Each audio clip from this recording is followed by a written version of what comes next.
उत्तर प्रदेश का बलिया जिला बागी, तो यहां के लोगों और सांसदों का तेवर बगावती रहा है।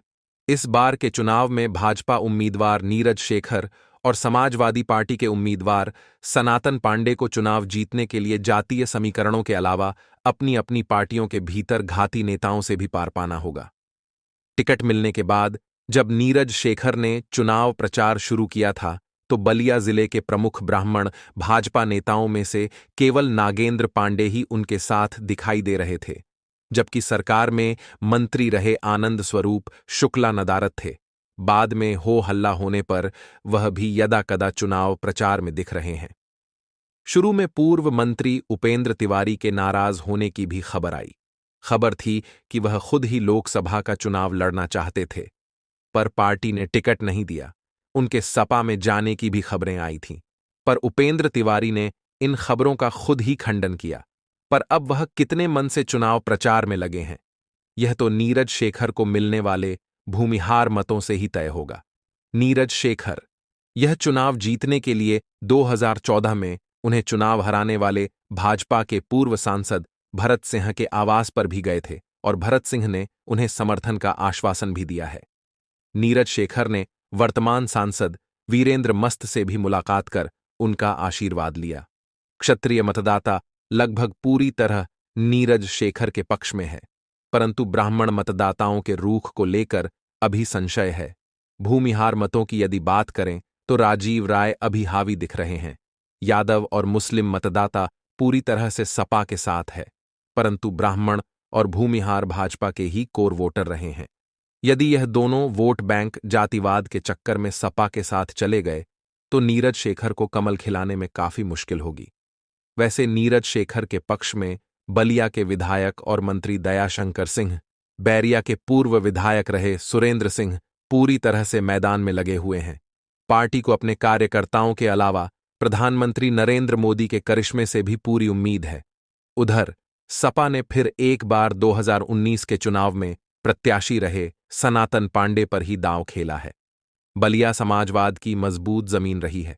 समाजवादी विचारधारा के बड़े नेताओं जैसे कि जयप्रकाश नारायण, प्रथम समाजवादी प्रधानमंत्री चंद्रशेखर, जनेश्वर मिश्रा और राम मनोहर लोहिया के सचिव रहे काशीनाथ मिश्रा, यह सारे नेता बलिया से ही रहे हैं।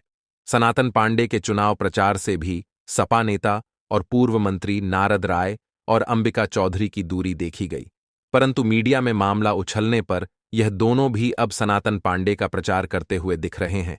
वैसे यह दोनों नेता 2017 के विधानसभा चुनाव में टिकट कटने पर सपा छोड़ बसपा में चले गए थे, और इस चुनाव में भी यह दोनों कितने मन से लगे हैं, यह उनके प्रभाव क्षेत्र में सपा को मिलने वाले मतों से ही तय हो पाएगा।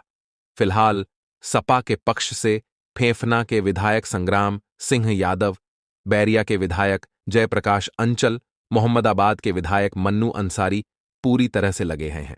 साथ ही साथ समाजवादी पार्टी के कार्यकर्ता और पदाधिकारी भी चुनाव जीतने के लिए जी जान एक किए हुए हैं। अब यहां सपा और भाजपा में सीधा मुकाबला है, लेकिन भीतरघात की आशंका ने भाजपा और सपा उम्मीदवारों की नींद उड़ा दी है। वैसे बलिया जिले को यूं ही बागी नहीं कहा जाता है। इस जिले ने देश के प्रथम स्वतंत्रता संग्राम 1857 के नायक मंगल पांडेय बलिया के ही लाल थे। यही नहीं, बलिया के क्रांतिकारियों ने चित्तू पांडे और महानंद मिश्रा के नेतृत्व में बलिया को 19 अगस्त सन 1942 को ही आजाद करा लिया था।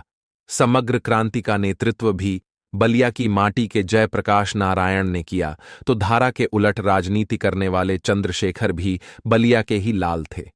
पहले ही आम चुनाव में बलिया के मतदाताओं ने अपना बगावती तेवर दिखाया था। आजादी के बाद पहले आम चुनाव में देश में कांग्रेस की हवा थी।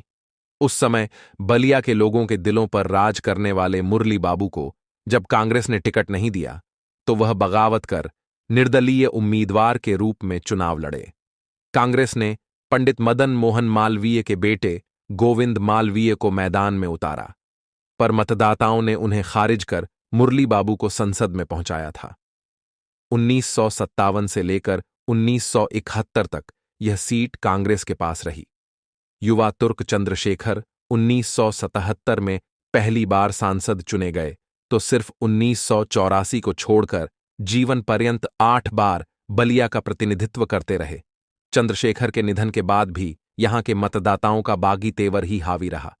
खाली हुई सीट पर 2007 में उपचुनाव और उसके बाद 2009 में आम चुनाव में मतदाताओं ने उनके बेटे नीरज शेखर को अपना प्रतिनिधि चुन लोकसभा में भेजा।